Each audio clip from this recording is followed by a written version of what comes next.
3절에 보면은 명사가 4개가 나오고 있죠. 환난, 인내, 연단, 소망. 이 4개가 나오고 있는데, 환난으로 시작해서 목적지가 소망인 것을 알 수 있습니다. 왜냐하면 소망에서 그치기 때문에 그렇죠. 그럼 환난도, 인내도, 연단도 소망을 위해서 있다. 그렇게 성경이 지금 말씀을 하고 있는 것입니다. 환난을 우리가 생각해 볼 때 영어로는 suffering이라고 나와 있는데 삶에서 일어나는 크고 작은 여러 가지 어려운 일들을 우리가 환난이라고 그럽니다. 특별히 성경에 보면 아브라함, 이삭, 야곱, 또 노아, 그리고 욥, 모세, 다윗, 바울 다 고난을, 환난을 겪었죠. 그래서 그 환난을 겪으면서 그들은 인내해야 됐습니다. 근데 그 인내가 어려운 것은 인내는 끝을 알 수 없기 때문에 인내를 할 때 내가 그 고난의 끝을 알 수 있다면 언제까지만 참으면 되겠다. 그렇게 생각하면 되는데 하나님이 주시는 환난은 어려움과 고난들은 언젠가를 모르는 거죠. 그 끝이 언젠가를 모르는 거죠. 그렇기 때문에 인내하기가 어려워집니다. 그래서 인내할 때 끝은 모르기 때문에 한 가지 우리에게 나타나는 특징은 그냥 하나님을 기다리는 것입니다. 하나님을 바라보고 하나님을 기다리고 그리고 하나님만 생각하고 그러다 보면은 거기에서 뭐가 나오냐면 인내는 연단을 그랬습니다. 연단이라는 말을 헬라어로 원어로 보면은 히락티라라는 말인데 히락티라라는 말은 캐릭터라는 말이에요. 캐릭터. 그러니까 인격이라는 뜻입니다. 우리나라 성경은 연단 이렇게 기록이 되어 있는데 인격을 낳는다.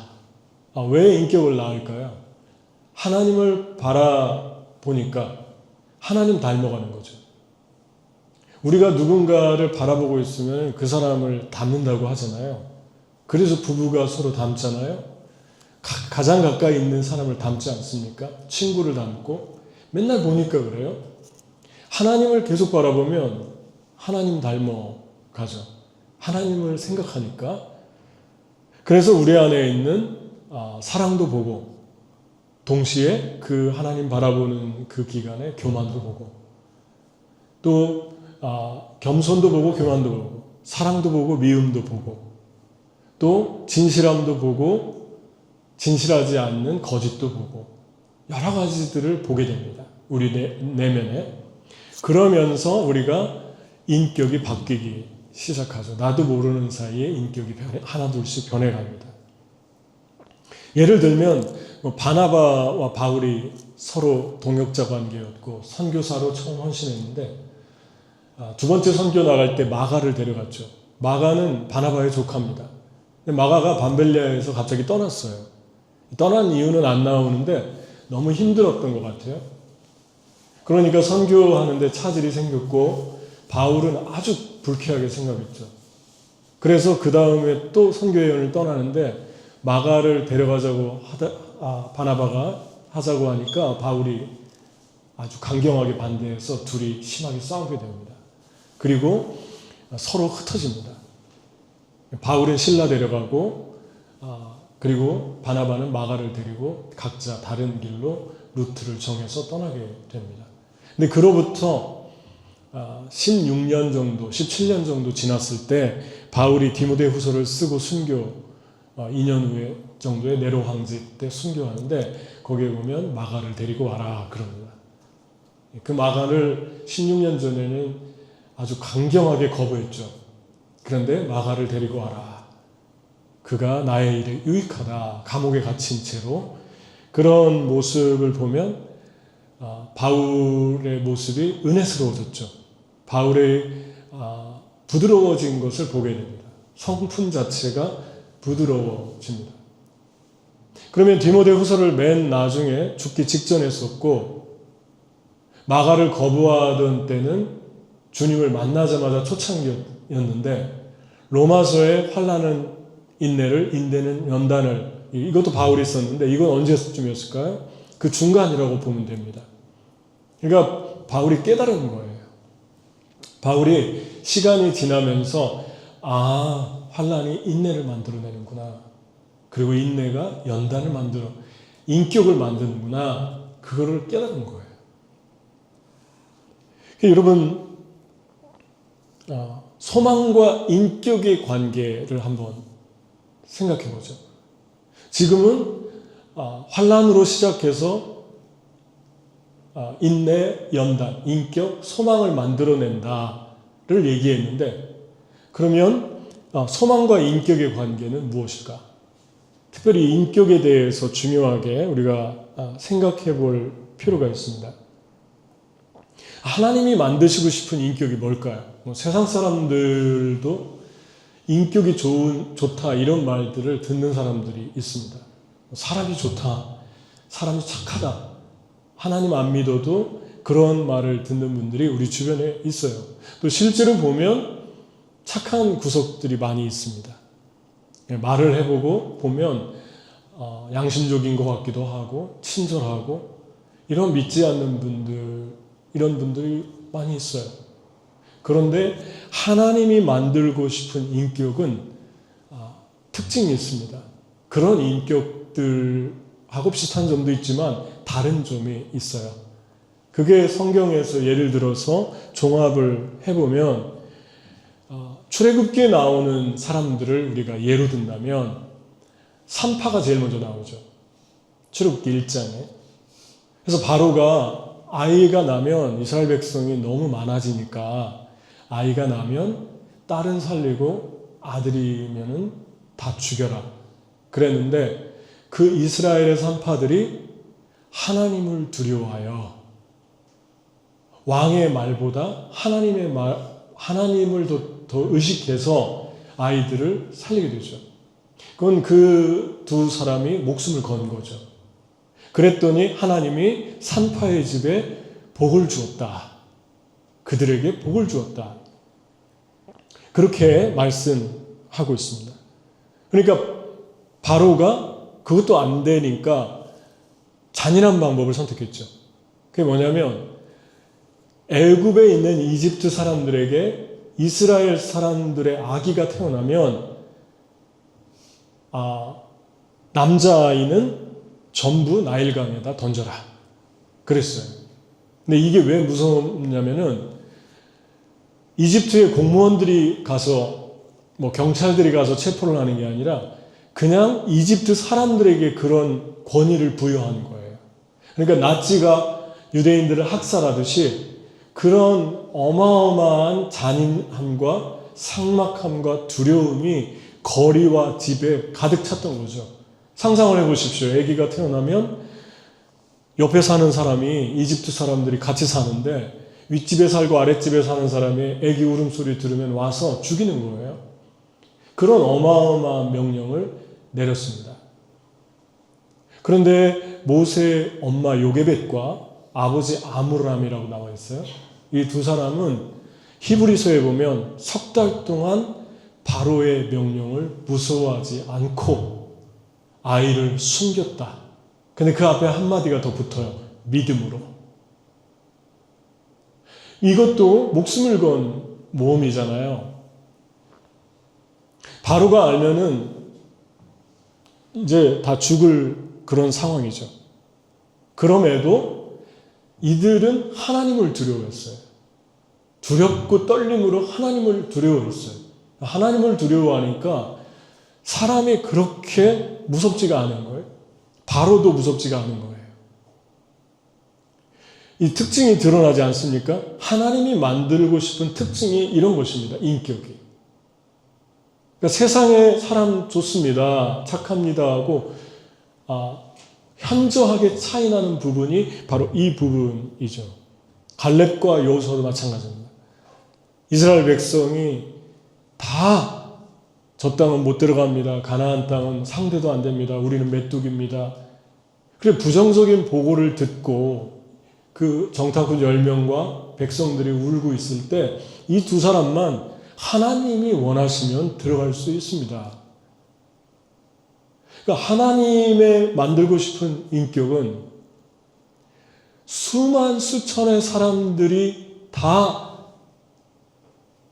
똑같은 얘기를 해도 하나님의 말씀에 비춰보고 성령의 인도함을 받았을 때 하나님이 나에게 원하시는 일이 있는 것 같다. 그걸 선택하는 거예요. 그게 하나님이 만들고 싶은 인격입니다. 이 인격은 환난, 우리의 삶에서 만나는 인내, 그리고 고난을 통해서 만들어진다는 것입니다. 그러니까 고난을 겪어 하나님이 주시는 고난의 학교를 지나온 분들은 다른 점이 있잖아요. 그 다른 점이 두드러지는 점이 바로 이 부분입니다. 하나님을 두려워하죠. 그리고 하나님을 의식하죠. 모든 일에 하나님을 생각해요. 가장 먼저 하나님을 생각해요. 그러니까 예수님 닮아갑니다. 야고보와 요한을 한번 보죠. 야고보와 요한은 엄마가 예수님 영광의 우편에 좌편에 한 자리씩 달라고 했잖아요. 예수님께서 얼마나 황당했겠습니까? 예수님은 십자가에 죽으러 가는데 세상의 영광을 얻는 줄 알고 오른쪽 자리 왼쪽 자리를 달라고 했어요. 그리고 야고보와 요한은 그런 영향을 받고 컸으니까, 엄마의 영향을 받고 컸으니까 똑같은 사람들이죠. 엄마나 이 두 사람의 자녀나. 그 부분이 이들의 성정이 비슷했다라는 게 어디 나오냐면 예수님 사마리아로 지나가려고 하는데 사마리아 사람들, 이스라엘 사람들 관계가 안 좋으니까 못 지나가게 했어요. 한 번은. 그러니까 요한과 야고보가 화가 나가지고 하늘에서 불을 내려서 우리가 저들을 다 멸망시킬까요? 그러니까 예수님이 꾸짖잖아요. 예수님이 그것을 책망하시잖아요. 여러분, 이 이야기가 언제 나왔습니까? 우리가 저 사람들 다 없애버릴까요? 그 이야기가 변화산에 올라갔다가 내려올 때 나왔어요. 변화산에 올라갔을 때 너무 좋아서 베드로가 여기다 초막셋을 짓고 여기 평생 살았으면 좋겠다고. 세상에 안 내려갔으면 좋겠다고. 예수님 내려오시죠. 그때 동행했던 사람이 야고보와 요한입니다.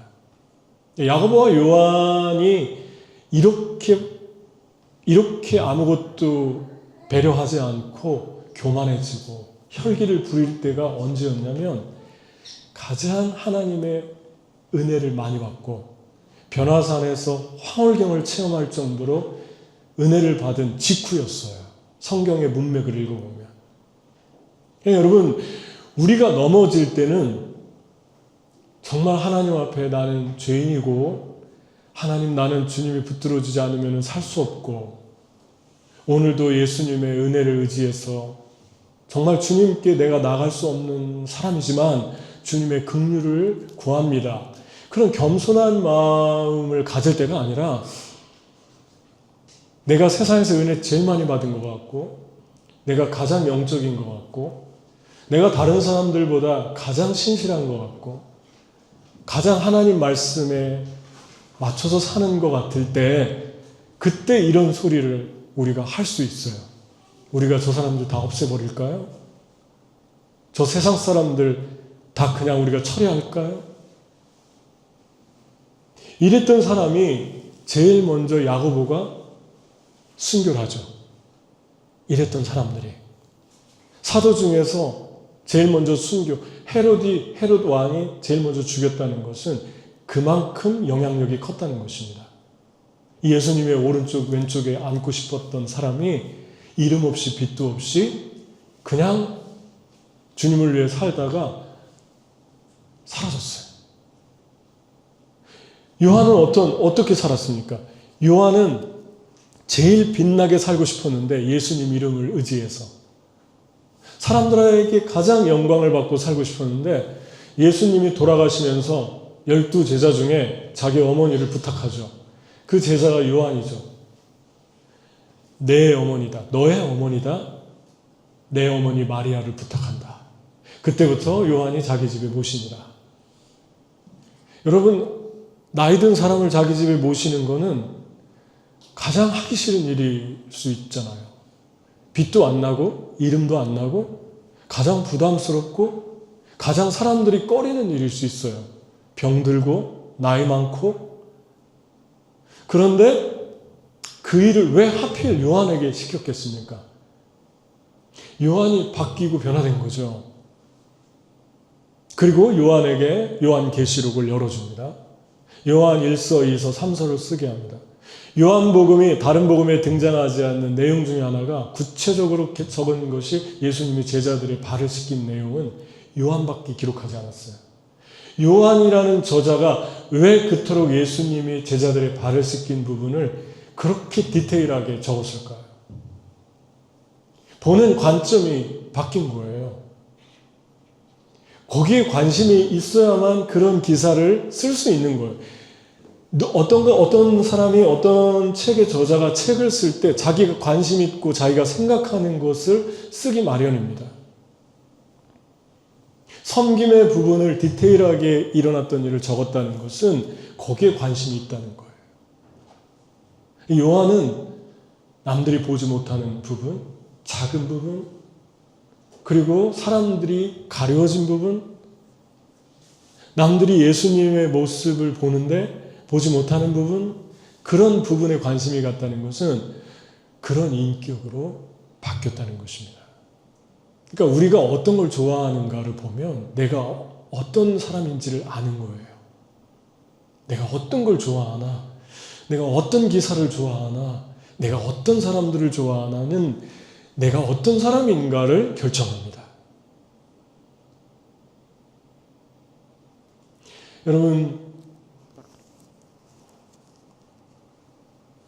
우리 주님이 이런 요한계시록의 비밀을 열어주고 요한에게 이러한 부분을 보게 한 것은 하나님이 주신 소망, 하나님이 주신 꿈을 성취했다는 것을 의미하는데, 이 성취는 요한과 야고보가 주의 영광의 우편에 좌편에 앉게 해주세요. 그리고 하늘에서 불을 내려서 세상에 주님 거역하는 사람들을 다 없앨까요? 이런 얘기할 때 주어진 게 아니었다는 것이죠. 이제 정말 사랑의 사람이 되고 낮아지고 겸손해지고 바뀌었을 때 이러한 하나님의 비밀이 열려지고 하나님의 꿈이 성취됩니다. 다시 말해서 우리의 인격이 바뀔 때 하나님이 우리의 길을 열어주시고 하나님이 우리에게 주신 소망의 일들을 성취하십니다. 그러니까 인격과 하나님이 우리에게 준 소망이 연결되어 있다는 거예요. 여러분은 여러분의 삶에 하나님이 주신 축복이 어떤 거라고 생각합니까? 우리가 중요하게 생각해야 될 축복은 하나님이 나의 인격을 바꾸시고 있는 거예요. 그래서 인격을 바꾼다는 것은 하나님이 나를 통해 어떤 일을 이루고 싶어 하시다는 사인입니다. 하나님의 사람들을 통해 하나님의 소망, 하나님의 꿈을 이루실 때 반드시 이 고난의 학교, 환난과 인내와 이 고난의 학교를 거쳐서 하나님의 사람들을 만들었습니다.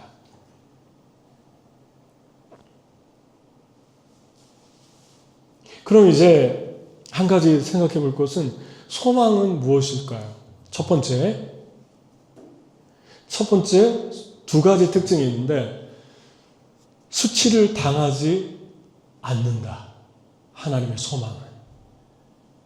그래서 이 말씀이 이렇게 나옵니다. 5절에 소망이 우리를 부끄럽게 하지 아니함은 그랬습니다. 이 성경을 왜 썼을까요? 많은 그리스도인들이 하나님의 소망을 이루기 위해서 따라가다가 꼭 생각하고 싶은 게 생각이 드는 게 있어요. 그게 뭐냐면 나는 지금 하나님이 주신 꿈을 따라가는데 하나님의 소망을 이루기 위해서 따라가는데 창피를 당하면 어떡할까?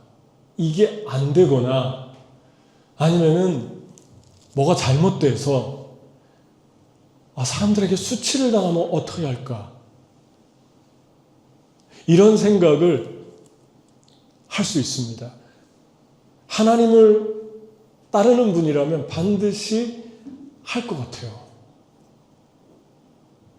성경의 예를 들면은 하나님을 따르다가 수치감을 느낀 사람의 대표적인 예가 욥입니다.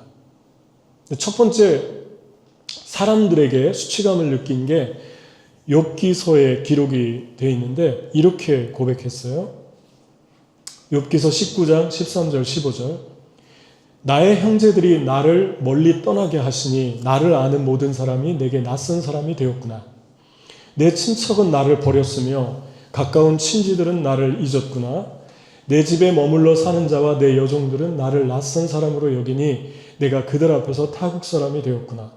내가 내 종을 불러도 대답하지 아니하니 내 입으로 그에게 간청하여야 하겠구나. 이 말을 보면 이 심리 속에 뭐가 들어있죠? 사람 한마디로 표현하면 사람들이 나를 무시한다 이거예요.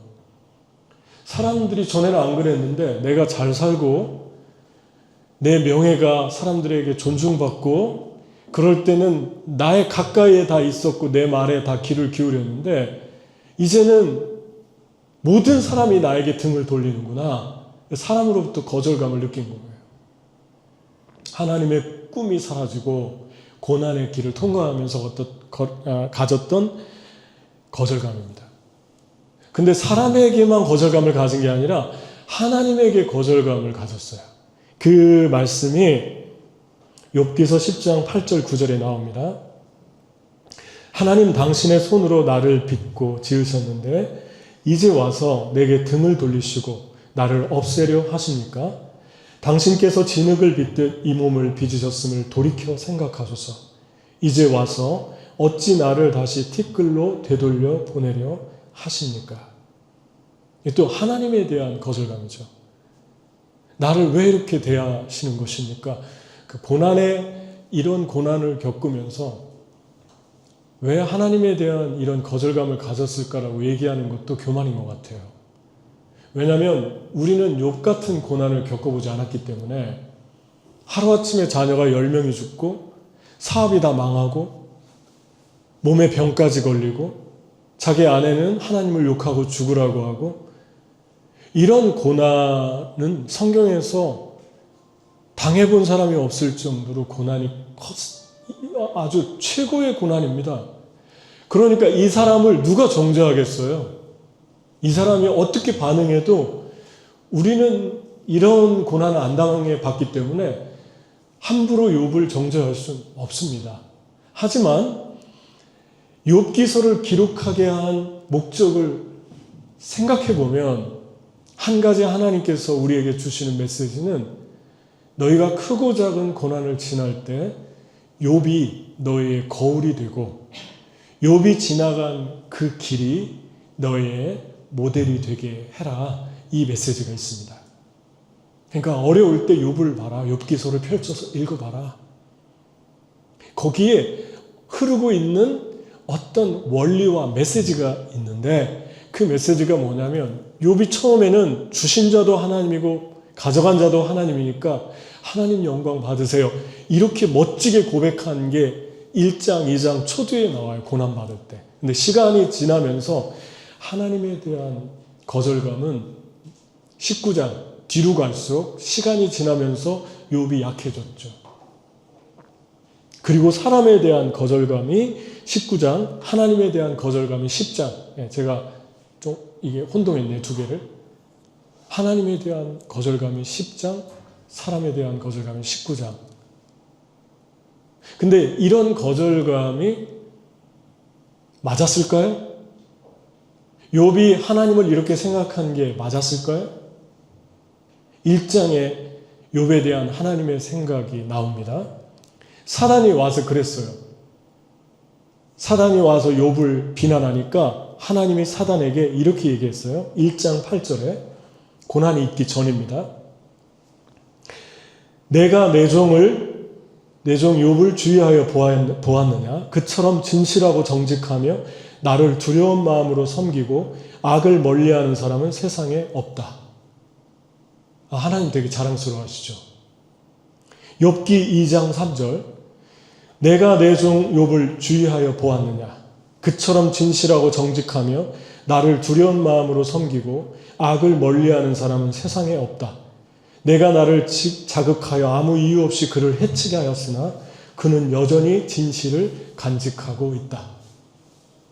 저는 이 말씀을 묵상하면서 되게 많이 저를 돌아보는 시간을 가졌던 것 같아요. 찔리는 것 같아요.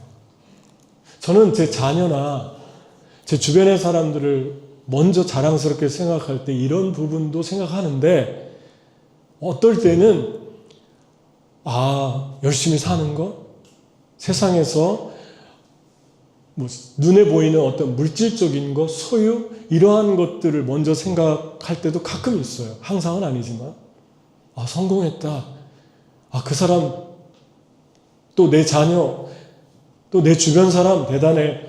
그런데 하나님의 자랑과 우리의 자랑의 차이가 다르잖아요.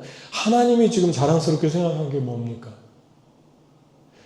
내 사람 아무개는 유혹이 와도 그걸 거부하면서 산다.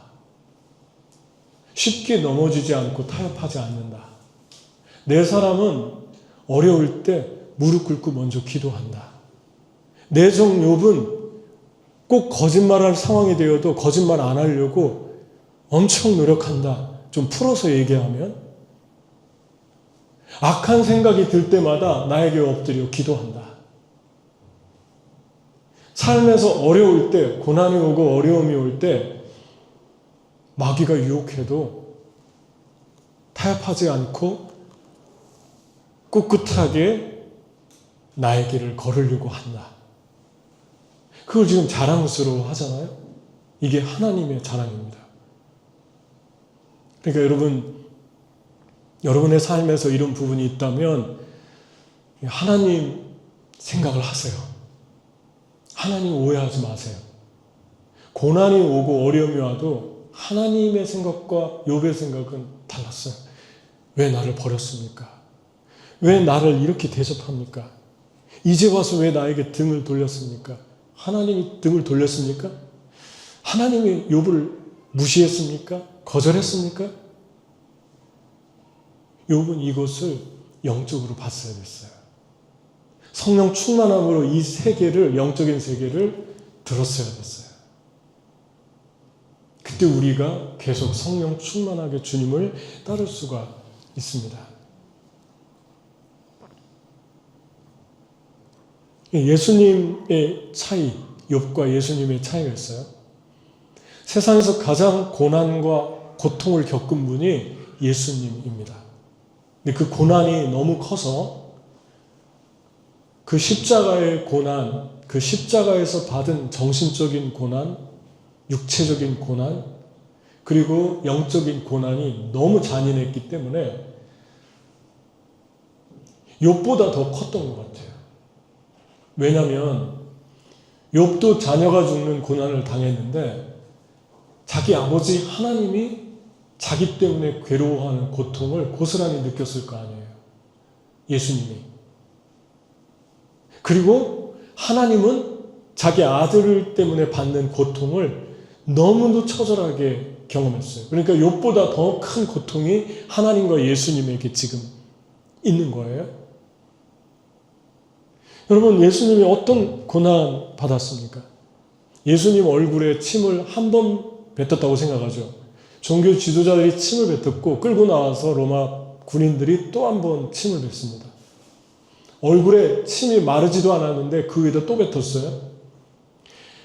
예수님의 가시면류관을 씌우고 갈대, 이 갈대 있지 않습니까? 흔들리는 갈대. 그 갈대를 손에 쥐어주고 왕노릇하라고 하고 그 갈대를 뺏어서 예수님의 머리를 때렸어요.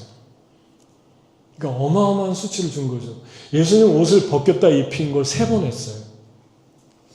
맨 먼저 십자가에 끌고 가기 전에 벗겼고 다시 입히고 십자가에 달고 올리기 전에, 십자가에 못 박기 전에 옷을 다 또 다시 벗기고 그 옷을 제비 뽑아 나눠 가져갔어요.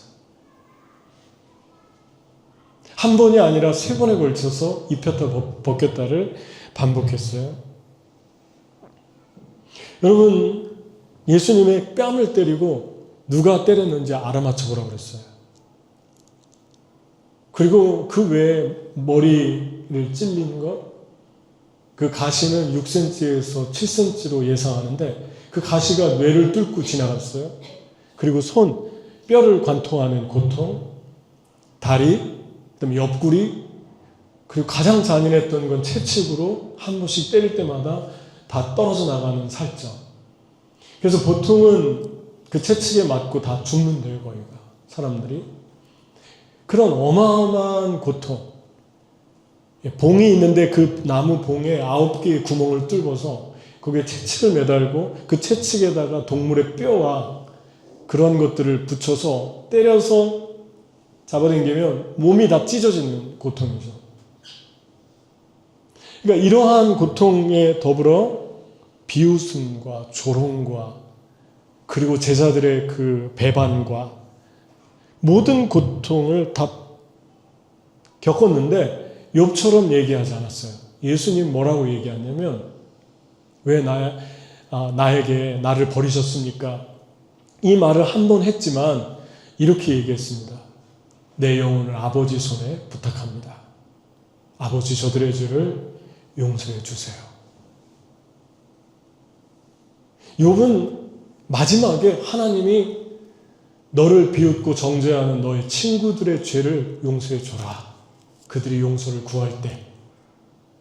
그래서 하나님이 시켜서 용서했지. 예수님은 십자가에 그런 고난을 받는데 저들의 죄를 용서해 달라고 자진해서 그렇게 주님께 기도합니다. 이게 욥과 예수님의 차이점이죠. 이러한 차이점이 어떻게 났을까요? 수치를 당하지 않게 하는 소망.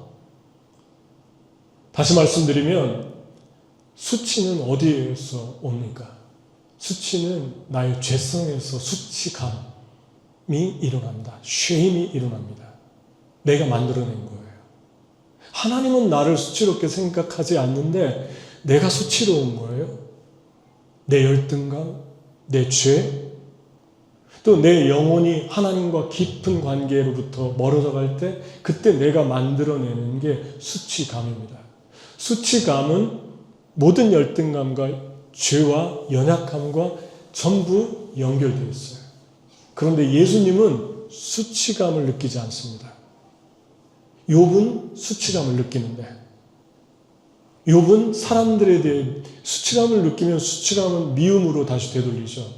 미워하고 같이 거절하고 같이 정죄하고 그렇습니다. 따라서 소망이 부끄럽지 않는 것은 소망은 우리에게 수치를 주지 않는 것은 그렇게 말합니다. 하나님이 우리에게 준 소망은 우리에게 수치 주지 않습니다. 하나님은 반대시죠. 하나님 나에게 준 소망 때문에 고난은 받을 수 있지만 하나님은 자랑스러워하십니다.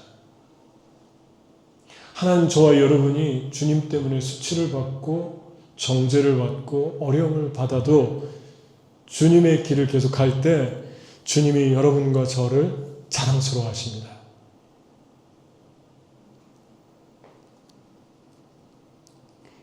두 번째, 사랑을 가지고 있는 소망입니다. 마지막으로 5절에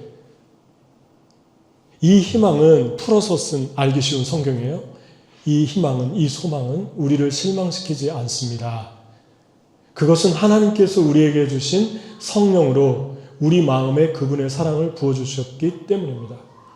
하나님이 우리에게 준 소망을 어떻게 알 수 있나? 많은 분들의 질문이 여기에 있습니다. 소망이 있습니까? 당연히 있는 것 같은데 있을 줄 알았는데 소망을 모르는 거예요. 하나님이 나에게 원하는 소망이 뭔지. 그냥 하루하루 사는 거예요.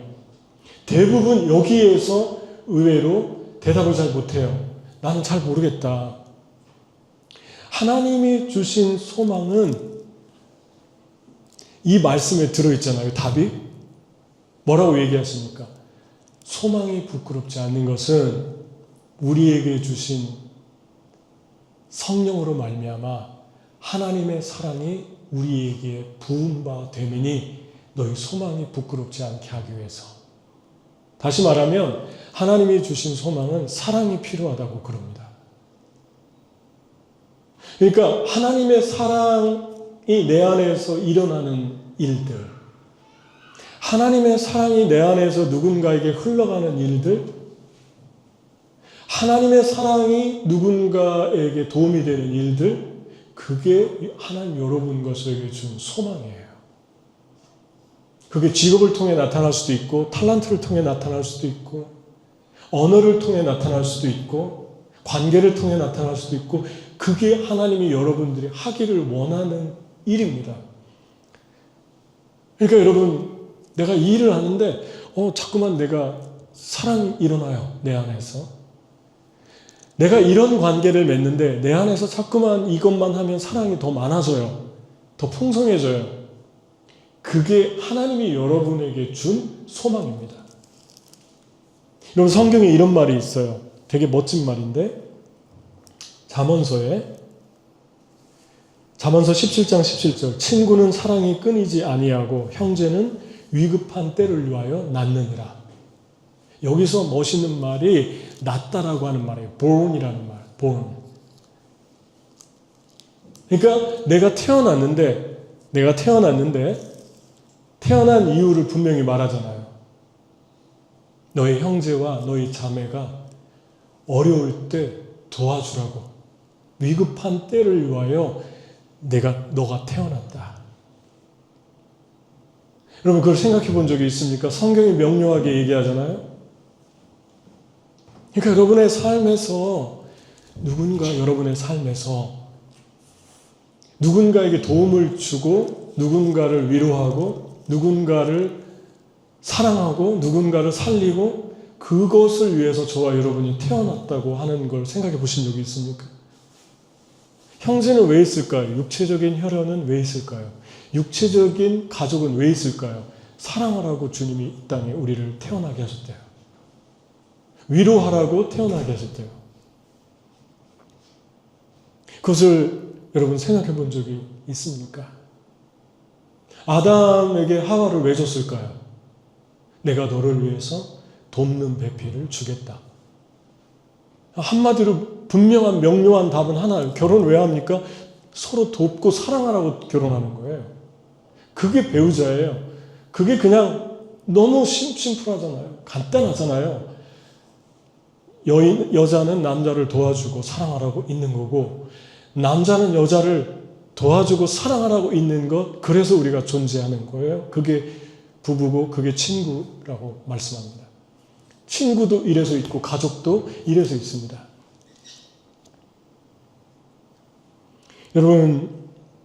여러분의 삶에서 누군가에게 사랑이 되는 것, 사랑이 흘러가고 있습니까? 그럼 여러분은 하나님의 소망을 이루고 있는 거예요. 하나님의 사랑은 반드시 누군가를 치유하고 살립니다. 여러분, 제가 제 습관 중에 하나가 있는데 하나님이 하신 일을 이렇게 다 적어 놓거든요. 제 노트에다가. 근데 마음이 좀 메말라지거나 또 하나님이 하신 일을 상기시키고 싶을 때 그걸 열어서 제가 읽는 그런 습관이 있어요. 근데 최근에 하나님이 하셨던 일 중에 사우스다코타 이야기가 눈에 들어왔어요. 제가 적어놨는데 뭐라고 적어놨냐면 사우스다코타를 가면 아이들이 있잖아요. 근데 그 아이 중에 기억에 남는 아이 하나가 가브리엘이 있었어요. 가브리엘. 여기 아는 분도 있을 수 있어요. 5살입니다. 5살. 형제 하나가 있는데 형은 이 집에 아이들이 4명인데 자기 형 다 문제가 있어요. 자기 형은 전선줄로 자기 목을 감아가지고 자야 하는 그런 행동을 하고, 이 아이는 얼마나 난폭한지 캐비넷을 발로 차고 노트북을 던지고 그러면서 계속 자기한테 사람들을 시선을 자기한테 집중시키는 그런 아이입니다. 한 번은 하도 난동을 부리고 밖으로 또 캐비넷을 발로 차고 밖으로 나가길래 제가 뛰쳐나가가지고 손을 잡으니까, 제가 그 아이의 손을 한 손을 잡으니까 저를 노려보는데 눈빛이 정말 무서워요. 어둠의 눈빛이에요. 노려보면서 한 손을 제가 잡으니까 한 손으로 자기 머리를 때리는 거예요. 자해하면서 때리는 거예요. 눈빛을 보는데 너무 난동을 부리니까 저도 모르게 마귀를 쫓는 기도를 했어요. 마음속으로. 그 아이 눈빛을 보면서 꾸짖으면서 예수님의 이름으로 떠나라고 제가 오죽했으면 그런 기도를 했겠습니까? 이 꼬마를 붙들고. 근데 이 5살밖에 안 된 이 꼬마가 얼마나 힘도 세고 눈빛이 무서운데, 그렇게 한 20분 동안 실갱이를 하다가 제가 조용히 물어봤어요. 네가 원하는 게 뭐냐? 그러니까 그 아이가 뭐라고 얘기를 하냐면 데일리퀸 아이스크림을 먹고 싶대요. 그래서 제가 데일리퀸은 바로 줄 수 있잖아요. 사줄 수 있잖아요. 그래서 제가 데일리퀸을 아이에게 주면 말 잘 듣겠느냐 그러니까 고개를 끄덕여요. 데일리퀸을 갖다 줬더니 금방새 애가 천사처럼 됐어요. 예수의 이름으로 마귀를 쫓아도 안 나갔는데 데일리퀸 하나가 어둠을 묶어놨어요. 왜 데일리퀸이 능력이 있는 것입니까? 사단이 제일 두려워하는 게 사랑이에요. 그 사랑이 한 사람의 소원을 들어주는 거예요. 그러니까 여러분, 아이가 있을 때 나쁜 게 아니라면 아이가 원하는 걸 들어주는 거 되게 중요합니다. 평생에 한임에 들어줄 수 있는 건데, 다른 거는 아끼지 않으면서 아이가 하나 해달라는 거 해줄 수 있는데 안 해주잖아요. 그러면 평생에 한이 맺히게 해가지고 그 아이의 내면 속에 상처가 되고 슬픔이 되고, 그게 더 심하면 거절감이 되고 쓴뿌리도 되고 그럽니다. 그래서 웬만하면은 아이를 약올리듯이 그런 행동을 하면 절대 안 됩니다. 사랑으로, 그리고 쉽게 줄 수 있다. 네가 원하는 것은 줄 수 있다라고 하는 것을 얘기해 줄 때 하나님도 그렇게 아이가 생각하죠. 하나님도 내가 원하는 것을 주시는 분이야. 그런데 극단적으로 그 반대일 수도 있어요. 모든 걸 다 해주고 해주지 말아야 될 까지 해주는 것도 있습니다. 그것도 위험한 거죠. 두 가지 다 위험한 거예요. 근데 어느 정도는 소원을 들어주는 게 좋습니다. 그때 제가 한 가지 생각했던 게, 사단이 두려워하는 게 아이스크림이다. 그러니까 우리가 한 사람을 사랑하는데 그 한 사람의 어둠이 떠나갈 때가 그 사람이 가지고 있는 자그마한 소원, 내가 해줄 수 있는 거라면 그것을 해줄 때 하나님의 능력이 드러난다는 것입니다. 또 한 애가 있었는데 11살짜리 애인데 얼굴이 너무 어둡고, 그리고 얼굴만 봐도 벌써 태가 나고 이상해요. 얼굴빛이. 11살밖에 안 된 소년인데 그때 같은 해에 있었던 일이에요. 근데 나중에 아니나 다를까 애가 이상한 행동을 하고 그래가지고 물어보니까, 아버지가 마약을 만드는 그 인디언 그 구역에서는 마약을 만들어도 단속을 별로 안 합니다. 아버지가 마약을 만드는 걸 가르쳐 줬어요. 마약을 하고 어린아이가 11살짜리가 마약을 만들고, 근데 더 충격적인 건 아이들이 마약을 만들어서 학교 와서 싼 가격에 판다는 거예요. 인디언 학교에서. 근데 그거를 나중에 그것을 그 크리스티 사모님이 얘기해줘서 알았습니다. 그런데 그 아이를 붙들고 우리 함께 간 선생님이 아이 머리를 너무 지저분하니까 너무 원시적이고 야생적이고 그러니까 아이 머리를 곱게 빗어서 따줬어요. 그런데 아이가 너무 예쁘고 그래가지고 그 아이를 보면서 선생님이 엘사 같지 않아요? 그러더라고요. 엘사. 프로즌에서 나오는 만화 영화 엘사 같지 않냐고. 그러면서 그 아이를 보여주는데 너무너무 아름다웠어요. 그때 어떤 선생님인가 제가 기억이 안 나요. 누가 그랬는데 같이 갔던 선생님이.